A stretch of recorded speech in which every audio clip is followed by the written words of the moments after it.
Hola, buenas noches. Hoy martes 22, día complicado, vamos a decirlo así. Hoy intentamos ir un poco más a nuestro horario.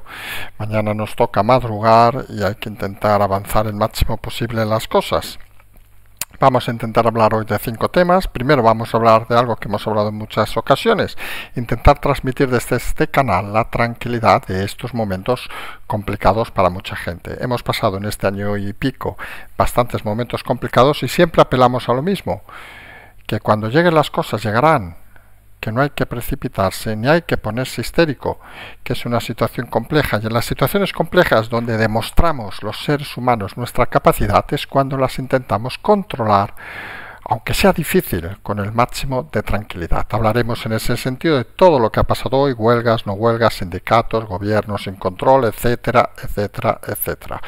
Luego nos iremos a hablar de ese momento que nos propició IZ el otro día, donde dijo que se garantizaba con el acuerdo del Sáhara que no habría movimientos en Ceuta, Melilla ni Canarias. Se ha preguntado en la rueda de prensa la ministra y no ha querido defender la integridad de España. Cosas curiosas que pasan en este gobierno, que parece que si no tienen la orden de la pregunta previamente no saben responder. Luego nos iremos a hablar un apartado especial dedicado a Podemos. Hacía tiempo que no lo teníamos, pero bueno, temas judiciales, temas de veletas, de Yolanda Díaz que no sabe muy bien dónde ir, presiones de los partidos raritos, en este caso de Esquerra Republicana, y banderitas en el Congreso, mientras votan en contra de que el presidente explique lo del Sáhara, cuanto menos ridículo o curioso. Luego haremos un paseo internacional, empezaremos con el Financial Times, que indica que puede haber o llegar hasta el racionamiento, intentamos hacerlo aquí, el racionamiento del gasoil en Europa. Fíjense que habla de Europa, no habla del resto del mundo, con lo cual lo que hay que leer entre líneas es que algo se debe estar haciendo mal en Europa para que esas palabras empiecen a llegar a algunos medios de comunicación.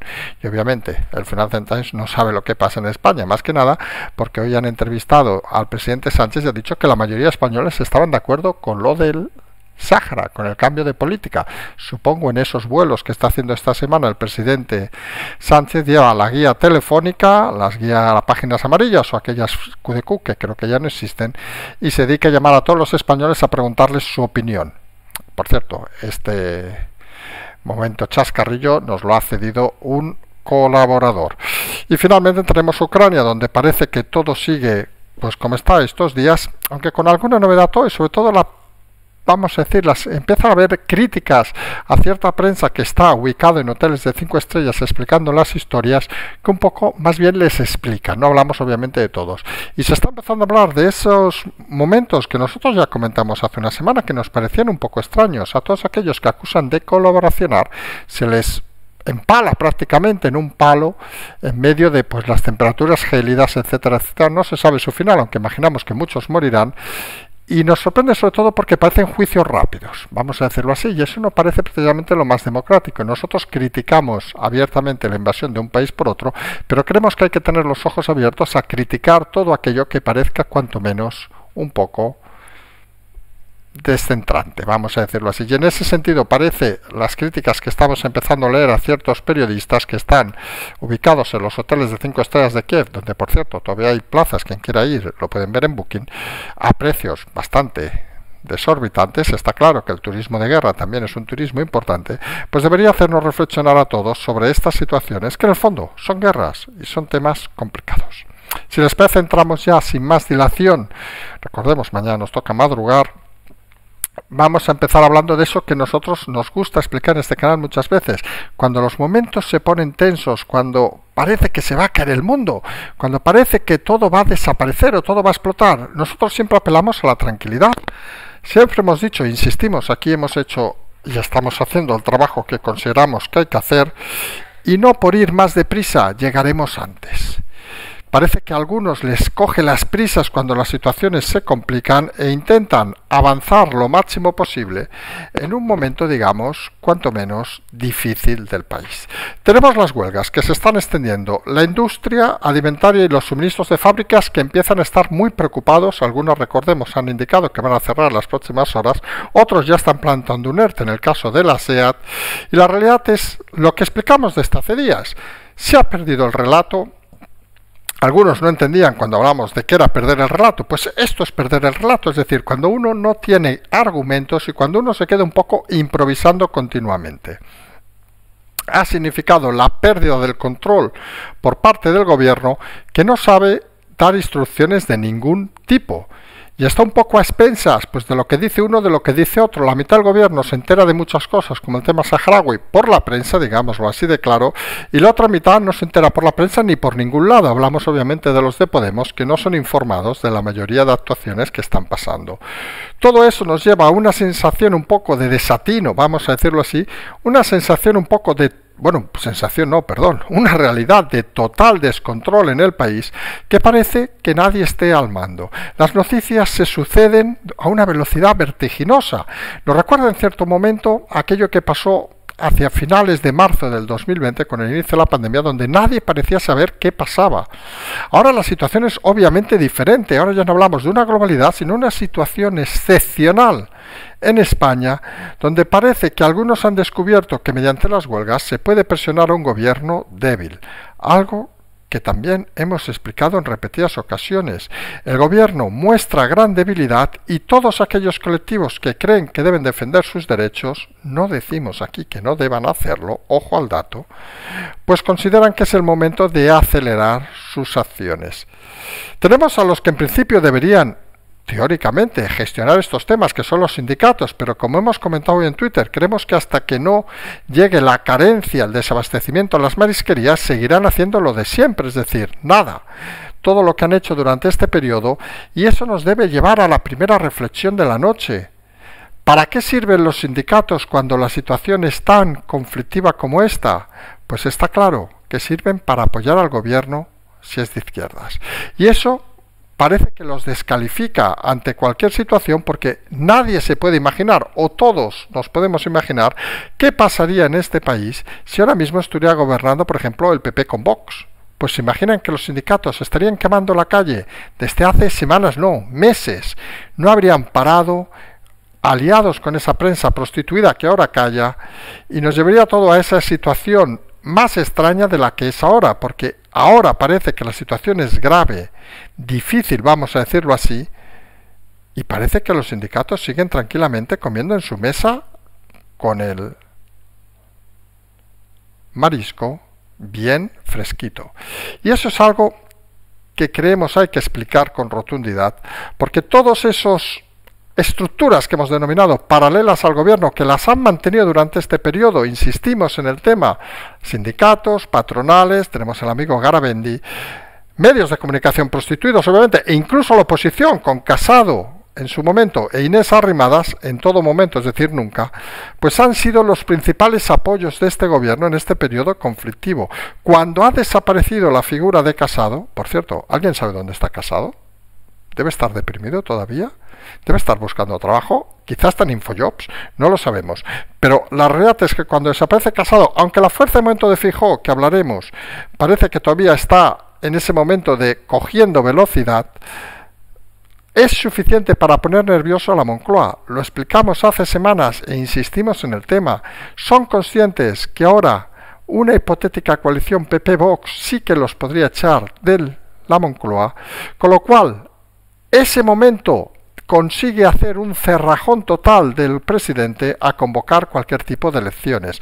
Y aquí estamos en ese momento hipótesis, ese momento análisis que a veces nos podemos equivocar, lo admitimos, somos humanos y nos equivocamos, pero que no digamos la lógica, pero sí la lógica de Sánchez, que quiere permanecer cual garrapata enganchada al gobierno, a la Moncloa, es consciente que ahora mismo unas hipotéticas elecciones, no hace mucho caso a Tezanos, como pueden imaginar Sánchez, tampoco es tonto, pues le echarían fuera. Y lo que él desea es aguantar hasta el 23-24 de cualquier manera. Le da igual que no se apruebe nada en el Congreso, le da igual echar en un momento dado a Podemos, porque tiene los presupuestos aprobados y quiere llegar a esa presidencia europea y quiere mantenerla durante ese periodo. En Europa ya le miran mal. Empieza a haber muchas dudas de esos 140.000 millones, si van a ir a las manos correctas. La figura de Nadia Calviño también lo hemos explicado en repetidas ocasiones, salió de Bruselas, algunos nos vendieron que como una ídola, y algunos explicamos hace muchos meses de aquellas, imagínense, que la figura de Nadia Calviño ya era muy mal valorada en ciertos ambientes de Bruselas y se vio con esperanza que saliera de Bruselas porque era un estorbo a las actuaciones de Bruselas. Ha quedado confirmada con su negligencia continuada que no solo es una mala política, sino que es una muy mala profesional. Y a todo eso, lo fácil obviamente, y aquí lo sencillo sería que empezáramos el programa y diciendo, hijos de puta, no sé qué, hay que echarlo, hay que quemarlo, no sé qué. Pues no, señores, estos saben que tienen otros canales para ver estas cosas, más entretenidos, este a lo mejor es más aburrido, ¿qué quieren que les diga? Aquí estos temas nos sulfuran un poco e intentamos tener una vida más tranquila, y la realidad es que apelamos nuevamente a la tranquilidad. Hemos tenido durante el día de hoy y estos días hemos tenido que hasta hacer cosas que no nos gustan, pero en los chats, que les invitamos a todos a estar en directo en el chat porque es muy entretenido, se ha creado una comunidad muy interesante y a veces aparecen personajes para el insulto, no personales en este caso, sino que no entienden un poco de qué funciona, cómo funciona este canal. Y este canal funciona informando, analizando, que le interese lo escucha, que no le interese no lo escucha, pero aquí no se hacen ni soflamas, ni vítores, y mucho menos se apela a la violencia para solucionar los problemas. Pensamos que hay que mantener la tranquilidad. Recuerden, aquí siempre decimos sonrisa al empezar, sonrisa al acabar, y sobre todo intentar ser conscientes que muchos de ustedes, muchas hormiguitas, vamos a decirlo así de claro, llevamos meses esforzándonos, trabajando, que otros ahora se quieren poner medallas, no sufran. A algunos les encanta correr muy deprisa e intentar solucionar su vida en 2 minutos cuando han estado vagueando durante año y pico. No es nuestro problema. Nosotros, y creo que pensamos en muchos de ustedes también, estamos aquí, en este momento, para explicar las cosas, para intentar aportar nuestro granito de arena, y cuando esto no esté, pues no estaremos, y no pasa nada. No venimos aquí para nada más que para eso. Y en ese aspecto hay que apelar a la tranquilidad continuada, hay que apelar a que las cosas se sigan haciendo a un ritmo habitual, y hay que ser consecuente. No se va a sacar, por mucho que chillen unos, por mucho que griten otros, al presidente, porque es el único que puede decidir cuándo se convocan elecciones. Y algunos se podrán entristecer y decir, oh, y esto nunca acabará. La erosión continuada de Sánchez es brutal, vamos a decirlo así claro, y nosotros insistimos en el programa de hace unos días. Cuanto más tarde Sánchez, más opciones hay que el Partido Socialista entero desaparezca. No hablamos ya de la figura de Sánchez, que ya parece totalmente amortizado, y está claro que cuando salga del gobierno desaparecerá de la política. No lo vemos liderando la oposición a este buen hombre, no lo vemos haciendo nada. A lo mejor se vuelve a inventar la ruta del coche y vuelve a invitar a Évolo en una cervecería, y como este es muy tonto, a lo mejor accede y encima se cree que hace una exclusiva. En fin, saben aquello del uso de la prensa que hacen algunos políticos, que a nosotros nos hace mucha gracia. En todo caso, es un proceso que se está haciendo de una manera lenta, pero que cada día cambian las cosas. Y estamos un poco en la historia que hemos explicado en este canal. ¿Quién se iba a imaginar hace unos meses que no iba a estar Pablo Iglesias? ¿Quién se iba a imaginar que no iba a estar Iván Redondo? ¿Quién se iba a imaginar que no iba a estar Ábalos? ¿Quién se iba a imaginar que no iba a estar Pablo Casado? Arrimadas, ya no hablamos de ella, porque ¿quién coño es Arrimadas? ¿Quién se va a imaginar que no estará Pedro Sánchez?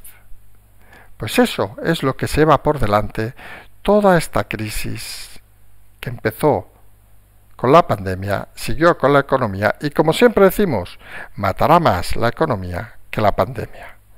Y a todo esto, en una situación complicada como la actual, donde el gobierno no sabe muy bien con quién reunirse y con quién se reúne, convocan huelga a los 5 minutos, pues se añaden nuevos colectivos a las huelgas a partir del domingo y parece que la situación se complica cada vez más. Feijóo ha lanzado la idea de aportar el ejército para ayudar en la cadena de suministros, apoyándose en el artículo 4 de la ley 481 que habla del estado de alarma. Vamos a ver hasta dónde llega esa situación. Parece que la posición del ejército no sería, la petición al ejército no parece que de momento sea necesaria, porque el propio artículo, quien quiera leerse la ley 4 del 81, dice que es cuando los productos básicos empiezan a tener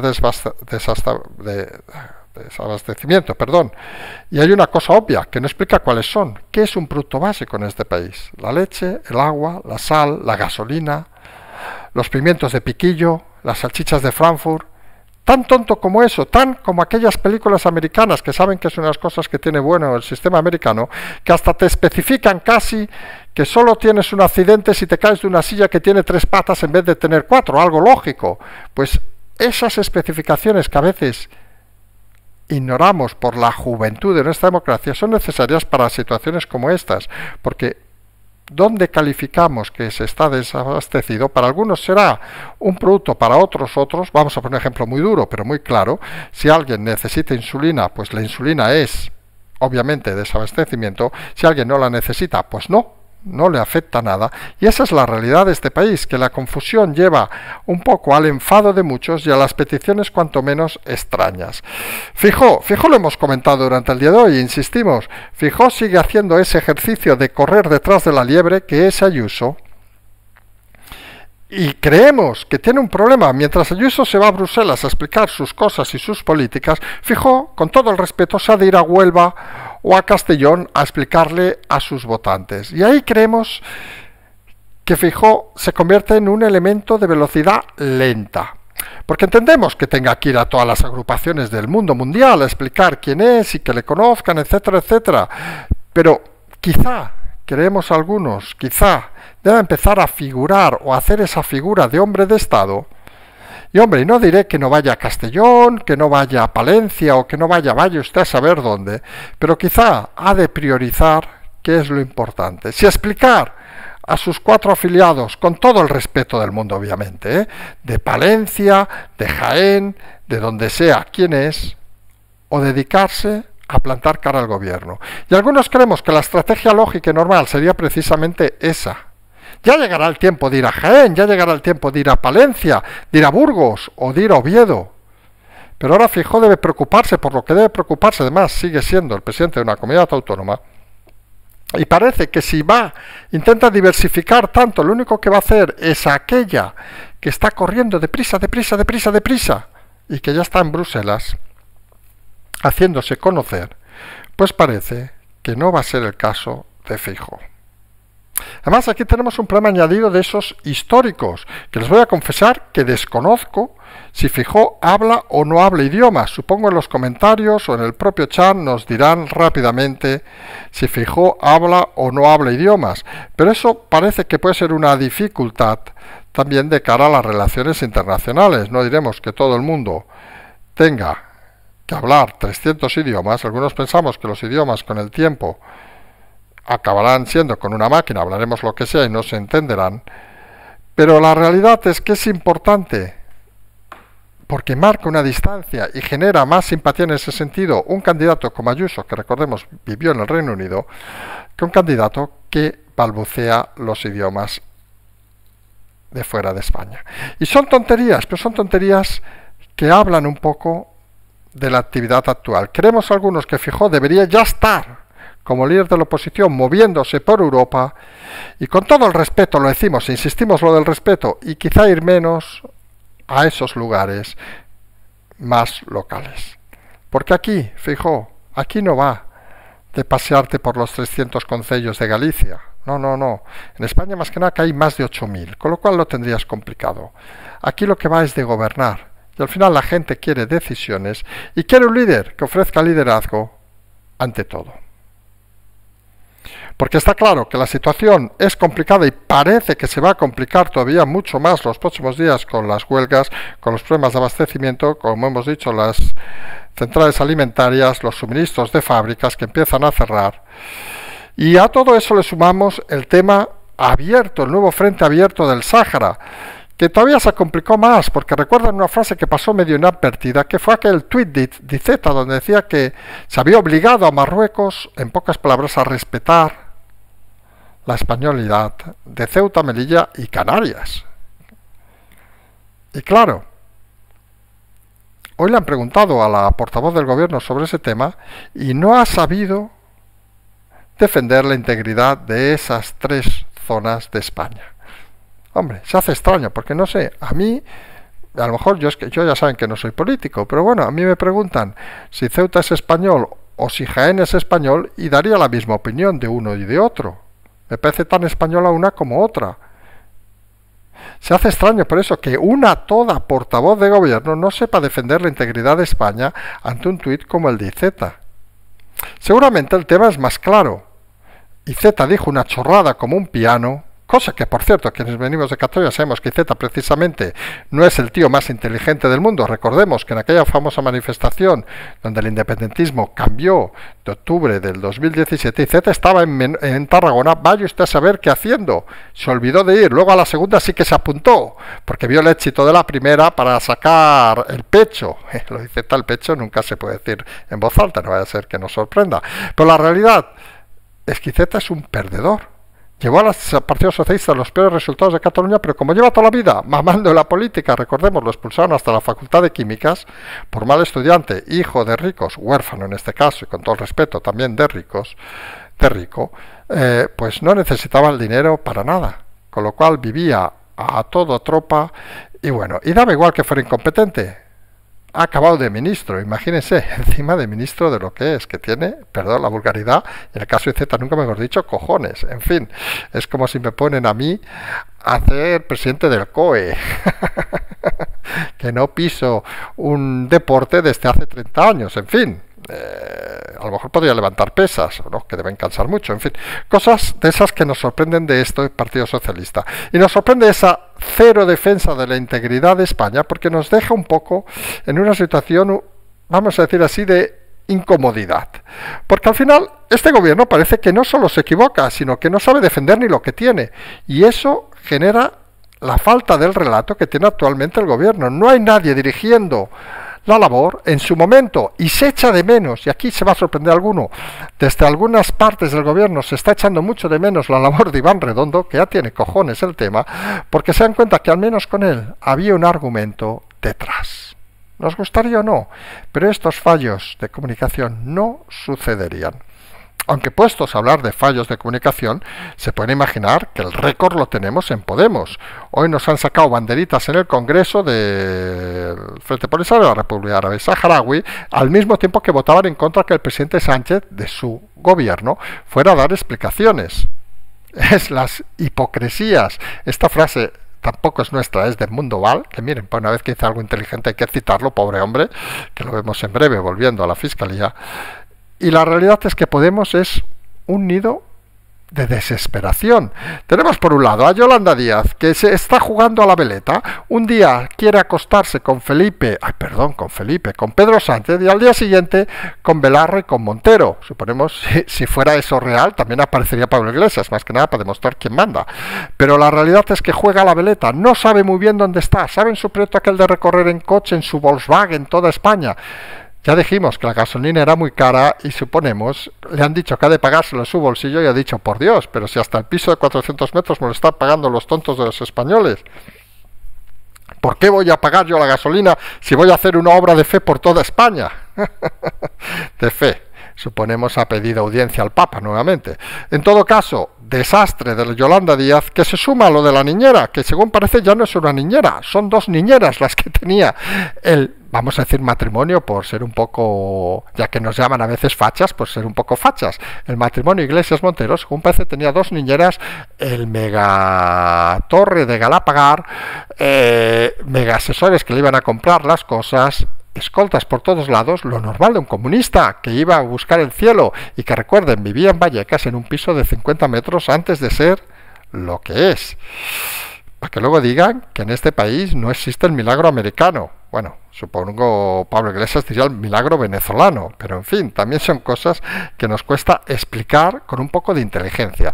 Y en todo caso, a Podemos le surgen más elementos sospechosos, y en este caso hablamos obviamente de la presión de los partidos raritos, en este caso hablamos de Esquerra Republicana, de parte de la figura de Rufián. Rufián, como saben, que lo van a descatalogar, digamos, de Esquerra por su mal comportamiento, y lo van a enviar a luchar por la alcaldía de Santa Coloma de Gramenet, localidad al lado de Barcelona, donde el independentismo, como quien dice, no tiene nada, y donde es probable que a lo mejor sacara uno o dos regidores, concejales, que seguramente ahora también hablamos de este desconocimiento, pero donde el sueldo, eso sí que lo podemos confirmar, no va a tener nada que ver con lo que cobra en Madrid.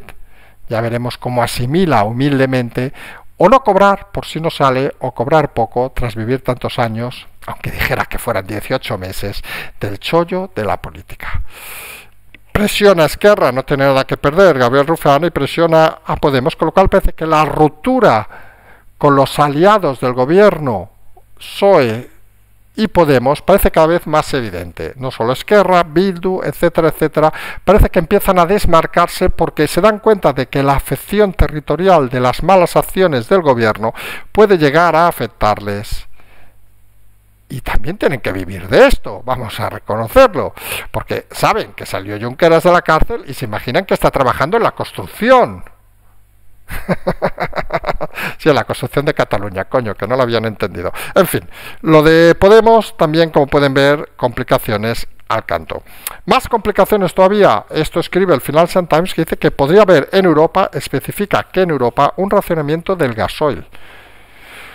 La importación de Rusia parece que se podría cortar y eso implicaría graves problemas en Europa. Es de estas cosas sorprendentes, porque dices, Rusia aporta por aproximadamente el 15%, hay países del mundo, hablamos de los países árabes, que podrían aportar bastante más de lo que aportan, y parece que sería un tema de dinero. Además, en este país, recuerden, hoy se han inaugurado los bonos culturales, 180 millones, mientras a los camioneros, transportistas y a los hijos de este país, a todos nosotros, no nos subvencionan ni la gasolina ni nada, pero sí, hay que patrocinar, ir a conciertos y comprarse videojuegos, que es la cosa más importante en este momento en la sociedad española, ya lo saben, para que vean que Sánchez lo hace a gente de 18 años, nadie piense que lo hace porque cumplen 18 y van a votar, no, por favor, no pensemos que Sánchez sería capaz de semejante salvajada, no, hombre, lo hace por diversificar la cultura. Pues al final Sánchez dice que podría haber racionamiento del gasoil. Y eso nos monta un escenario todavía más complejo, porque eso de las cartillas de racionamiento, algunos que, aunque tengamos cierta edad, tampoco somos tan mayores, decimos educadamente a todos nuestros oyentes que tienen más edad, pues nunca hemos conocido esas historias. E imaginemos que los que son todavía más jóvenes que nosotros, nos llevaríamos una cara de sorpresa brutal. Porque eso es como cuando uno ve imágenes de, saltamos al último tema, de Ucrania, cuando ve, íbamos a decir la palabra gente normal, no a ver que lo expliquemos bien, no queremos decir que en otras guerras que ha habido en el mundo no hubiera gente normal, que obviamente la había, pero sí con un nivel social, socioeconómico muy parecido al de España, en este caso al de muchas zonas de España, y la ve cocinando un plato en una hoguera en medio de la calle con edificios derruidos. Son situaciones no normales que psicológicamente, en una sociedad informada, donde el día antes a lo mejor estabas tuiteando, por decir algo, o mirando la tele, o mirando el Festival de Eurovisión, o mirando Shakhtar Donetsk contra el Real Madrid, por decir algo, o yendo al campo de fútbol, y al día siguiente estás luchando por tu vida de una manera casi salvaje. La guerra es la guerra, lo hemos dicho muchas veces, y a veces en las guerras hay situaciones que hay que intentar entender, posicionarse. Hay cosas obvias y no vamos a discutir ese tema. ¿Quién ha invadido Ucrania? Rusia, punto. Hasta ahí no hay ninguna discusión. Sobre otros temas hay que ir con mucho ojo con la propaganda, pero sí que hay que ver cosas reales. Hemos visto de todo estos días, desde presos maltratados, etcétera, etcétera, que pueden ser interpretaciones, cosas puntuales, llámenle como quieran, muertos, estamos en una guerra, es duro decirlo, pero hay muertos, pero hay situaciones que a veces nos sorprenden un poco. Por ejemplo, esa política del gobierno de Ucrania, que curiosamente ningún periodista de esos que están en hoteles de 5 estrellas está explicando, de empalar a la gente que supuestamente son infiltrados. Y los cogen, hemos visto más de un vídeo, los empalan, los ponen atados a un palo, los dejan a la intemperie de la noche, temperaturas todavía gélidas, desnudos en muchos casos, con lo cual es una brindis a la muerte instantánea. Y lo que más sorprende, hombre, la crueldad esa también sorprende, no vamos a negarlo, pero podríamos decir aquello que estamos en guerra, y en guerra, joder, las cosas, las formas a veces se pierden. Pero cuando nos están vendiendo un régimen democrático, etcétera, etcétera, que se salte cualquier elemento de justicia y que una patrulla decida parar un coche y decida por lo que sea que esa persona es un colaboracionista del enemigo, pues hombre, parece que se salta algunas normativas jurídicas, por mucha guerra que esté, porque eso al final es lo mismo que puede hacer uno u otro, de coger al enemigo y fusilarlo, por ejemplo, si lleva alguna marca en los brazos, como según parece se hace con algunas tropas ucranianas de ejércitos paralelos. Y eso al final son las atrocidades de la guerra, que algunos creemos que existen, porque existen y no podemos mirar a otro lado, pero que creemos que la prensa, y aquí es donde va la crítica, hombre, está muy bien estar en un hotel de 5 estrellas y aparecer con botellas de vodka, como haciendo juerga, y entendemos que son momentos duros, y sinceramente, vamos a decirlo, nosotros no tenemos, ni hemos tenido, ni vamos a tener ninguna intención de plantarnos en Kiev, ni en Odessa, ni en Mariupol, ni en ningún lado, ni en la frontera polaca. Vamos a ser sinceros, a lo mejor hace 30 años lo hubiéramos hecho, ahora no tenemos ninguna intención, y tiene mérito, o no, o tienes que tener mucha necesidad para hacer eso, pero la realidad es que al menos estaría bien que se apelara a un intento de explicación un poco coherente de todos los temas. Y los temas al final, que no podemos olvidar, es que la guerra es la guerra, y la guerra es una desgracia, mire cómo se mire el tema. Nosotros, como hemos dicho, mañana tenemos un viaje rápido, tenemos que madrugar un poquito, haremos mañana el programa, supongo, de este Madrid de la mañana, de la tarde veremos cómo lo hacemos, y el de la noche, estaremos ya de vuelta. Nos vamos a emplazar hasta mañana, como siempre tiene el Patreon, el canal y la transferencia, hoy un poquito antes, no hemos conseguido apurar la hora que queríamos, pero bueno, vamos a intentar ir mejorando, como siempre decimos, día a día, y acabamos con lo que llevamos diciendo todos estos días. Tranquilidad, tranquilidad, tranquilidad. Lo que tenga que llegar, llegará. Intenten, porque eso es lo positivo. Levantarse mañana con una sonrisa, y irse a dormir hoy con una sonrisa, porque eso no nos lo puede quitar nadie, y eso es la garantía de que las cosas empiezan a funcionar a pesar de lo mal que van. Como siempre, tener el Patreon, el canal, la transferencia, y como siempre decimos, seguimos.